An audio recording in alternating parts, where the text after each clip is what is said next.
Salut les gars, bienvenue dans cette vidéo. Aujourd'hui, je vous montre comment vous pouvez customiser ou personnaliser l'icône de votre application Flutter et également la préparer pour la production. La production, ça veut dire pour le déploiement sur les différents stores parce que une fois que vous serez prêt à déployer votre application sur les stores, on vous obligera à un certain format d'icône et je vous présente ça dans cette vidéo. On est parti.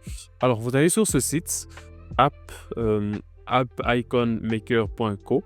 Vous allez juste saisir ceci. Une fois que vous êtes là, on vous demande de pouvoir charger l'icône de votre application. Et nous, on vient dans notre projet. Moi, je vais prendre l'icône de mon application Weza. Je vais la mettre là. Et je vais juste cliquer sur Generate. C'est aussi simple que ça, au fait. Ce que l'outil va faire, c'est qu'il va créer pour vous tous les différents formats d'icônes, que ce soit pour téléphone, pour tablette, pour smartwatch, etc. Il va tout générer, vous allez voir, c'est vraiment magique. Voilà, il a généré toutes les versions de l'icône pour la partie iOS. Là, vous voyez qu'il est encore en train de charger.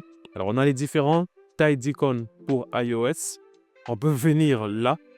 On sait voir aussi pour Android, parce que pour le store, on vous obligera une icône au format 512 x 512, celle-ci, celle qui vous sera obligée pour le Play Store.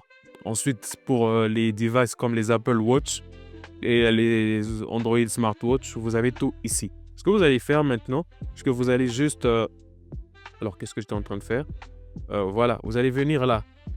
Là, vous téléchargez pour iOS, pour Android, pour les montres, où vous prenez le tout. Moi, je télécharge le tout. Même si je ne vais pas forcément déployer sur les smartwatches, c'est important de quand même garder ces différentes tailles d'icônes. Alors, vous allez juste cliquer sur Downloads All Icons. Alors, pendant que les icônes sont en train de se télécharger, vous allez initialiser votre projet Flutter. Là, on lance un terminal. Je vais juste initialiser un projet Flutter. On fait un Flutter Create, disons App Icon Tuto. Ce qu'on va faire maintenant, c'est qu'on va changer l'icône de l'application qui s'affiche sur le menu d'application du smartphone et aussi dans les applications récentes. Donc, on va changer l'intégralité par ce qu'on vient de télécharger. On a initialisé notre projet. Je vais le lancer dans mon éditeur de texte ou de codes. Et alors, voilà, il est lancé. Ce que je fais, c'est que je vais lancer le projet et on se revoit tout de suite.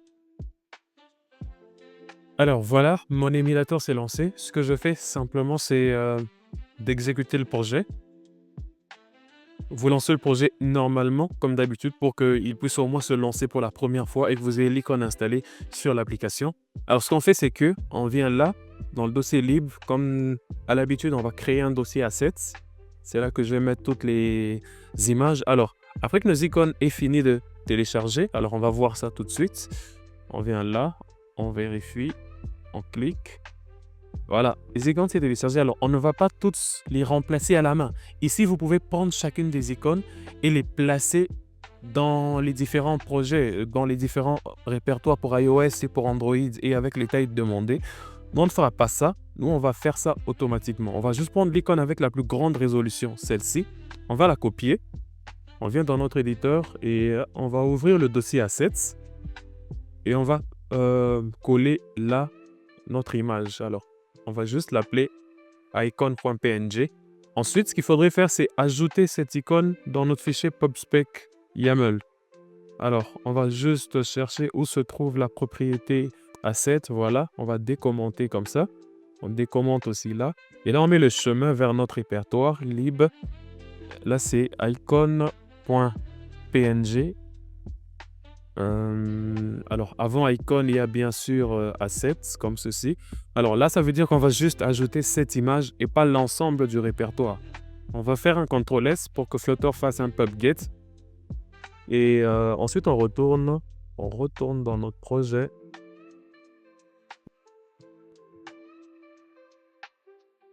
Alors, ensuite, il nous suffit maintenant d'attendre que l'application se lance complètement. Alors, vous venez sur pub.dev, le site officiel pour installer les packages Flutter. Et dans la barre de recherche, vous écrivez Icons Launcher. Alors, en attendant, je vais fermer mon terminal. Alors, vous avez ce package, Icons Launcher. Alors, par le passé, il y avait un autre, celui-ci, Flutter Launcher Icon, mais j'ai remarqué qu'il avait beaucoup de bugs. Ne l'installez pas. Ne l'installez pas parce qu'il génère beaucoup d'erreurs. Alors, vous prenez ce package. Alors, vous allez voir avec moi comment on va l'utiliser. Alors, on va déjà commencer par l'installer. On va dans Installing et voilà comment nous pouvons l'installer. Mais ce qui est important de noter, c'est que il est mieux de l'installer en tant que dépendance de développement, pas en tant que dépendance principale pour qu'il ne soit pas compilé avec l'application lorsque vous allez créer votre APK. Alors, on va copier ceci. On ne va pas prendre la commande, mais on va copier ceci. Je fais un CTRL-C.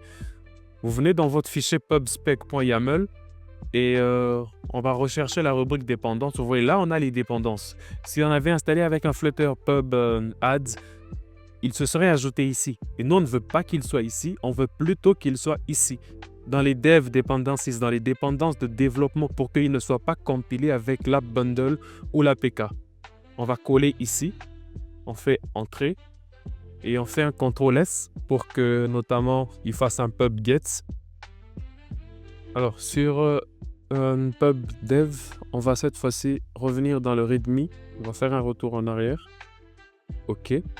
Maintenant, on va voir comment on va utiliser ce package pour... Vous voyez, il va générer une icône pour Android, iOS, macOS, Web, Linux et Windows. On est bon.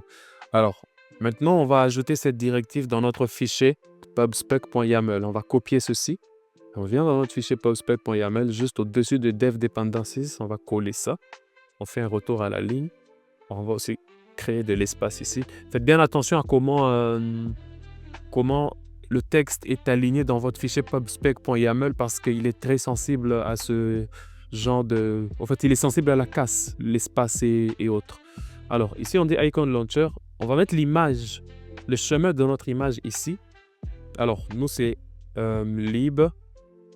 Après le dossier lib, on va dans Assets. Après le dossier Assets, on a icon.png. Ensuite, les plateformes pour lesquelles il va générer, c'est Android et iOS. On est bon. Alors, on va arrêter notre application comme ceci.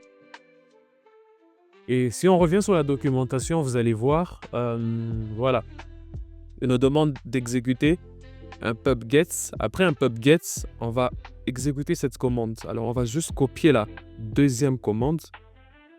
On va copier celle-ci. Alors, avant de la coller dans notre terminal, on va d'abord faire un Flutter pub get. Comme ceci. OK, on est bon. Ensuite, on va maintenant coller la commande qu'on a précédemment copiée. Alors là, maintenant, il va faire pour nous tout ce qui est génération d'icônes. Voilà, il a fini pour iOS et pour Android. Aussi simple que ça. Maintenant, on va juste venir relancer notre application, comme ceci. Alors, oui, il faudrait quitter le fichier pubspec.yaml et aller dans un fichier Dart et ensuite relancer.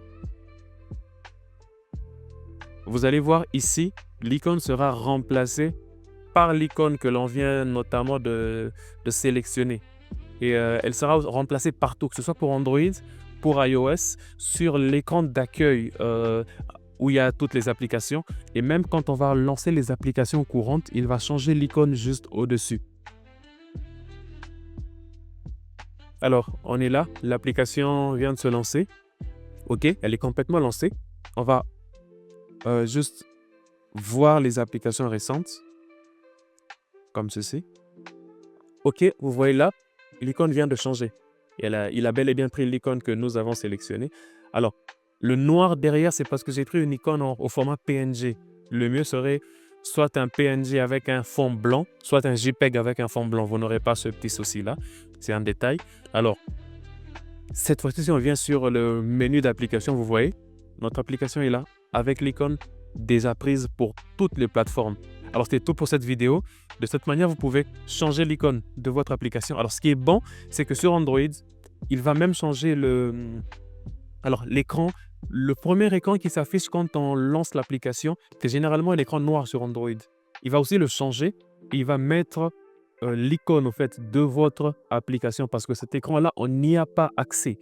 Alors, de cette manière, vous pouvez avoir une application déjà niveau icône prête pour la production. Alors, c'était tout pour cette vidéo. Je vous remercie de l'avoir suivi jusqu'à ce niveau-ci et je vous dis rendez-vous après-demain pour la prochaine vidéo. Ciao. Et surtout, abonne-toi et partage la vidéo. Salut, happy coding.